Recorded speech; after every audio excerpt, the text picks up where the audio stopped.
Dr. Gayer, if I mind. Doctor, your doctorate is in economics, correct? Yes, sir.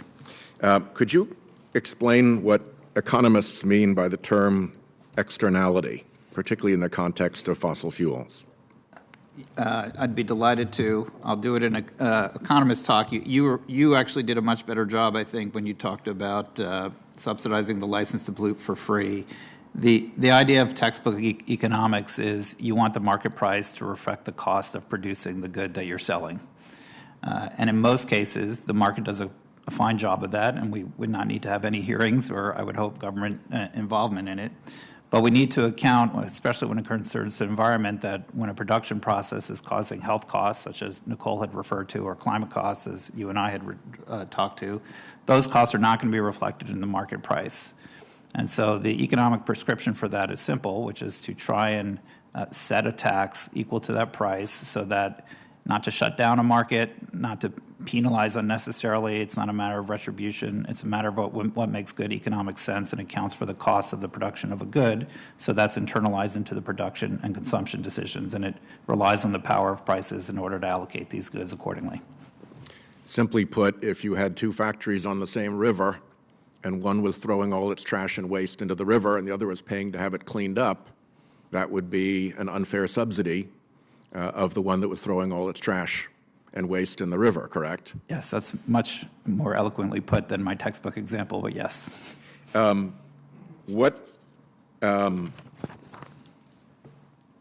we were to do a carbon price, that creates the risk of giving advantage to overseas competitors.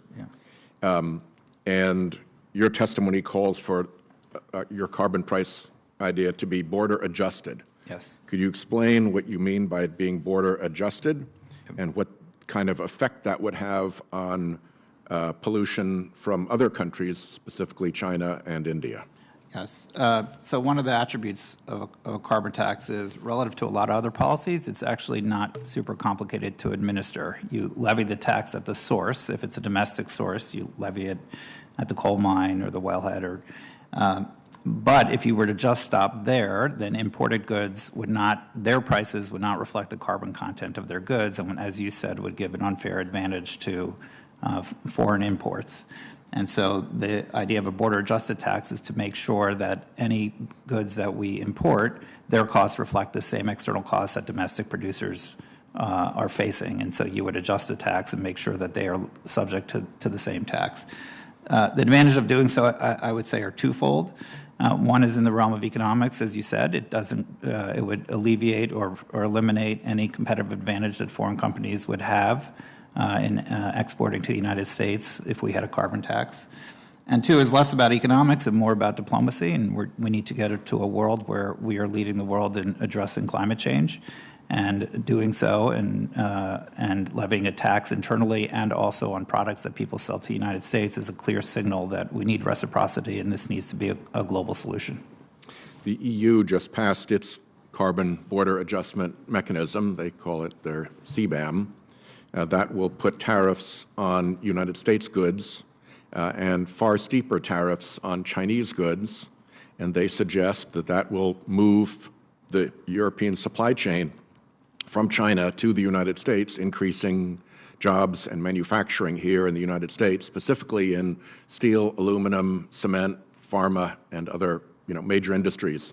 Does that sound right to you? And how did domestic industries benefit proper carbon border adjustment? I don't know the particular of their pricings. It does sound right to me, and I believe their pricing is, again, reflecting the relative carbon content of the goods that China versus the U.S. exports, and to the extent that we are less carbon intensive than the Chinese, we would be subject to less of a levy, which would make us more competitive on those industries. Dr. Diesel, your publications that you mentioned are peer-reviewed? That's correct. What does that mean to the layman listening? Yes, peer review is the process we use in the scientific community to ensure the quality of existing research. So when we submit journals for publication, they undergo intense scrutiny from multiple other scientists who are not involved with the work to check the numbers, check the assumptions, check the interpretation, and make sure the studies are valid. Your work focuses on your multiple observations that proximity to oil and gas production facilities has enormous health effects, adverse health effects on children. What would you say is the specific vector for that, and with specific reference to methane, if you would? Yes, thank you for the question, Senator. Oil and gas releases so many hazards that it's quite complex. There's potential for air pollution, the methane emissions, water contamination, the stress of having your community disrupted, increased traffic. So most studies have not pinpointed the exact factor, and likely it's a combination of multiple factors that are contributing to some immediate harms like birth defects, but also methane is contributing indirectly. It's not toxic to children who live nearby, but it's contributing to climate change, which is certainly harmful for the next generation. Senator Grassley.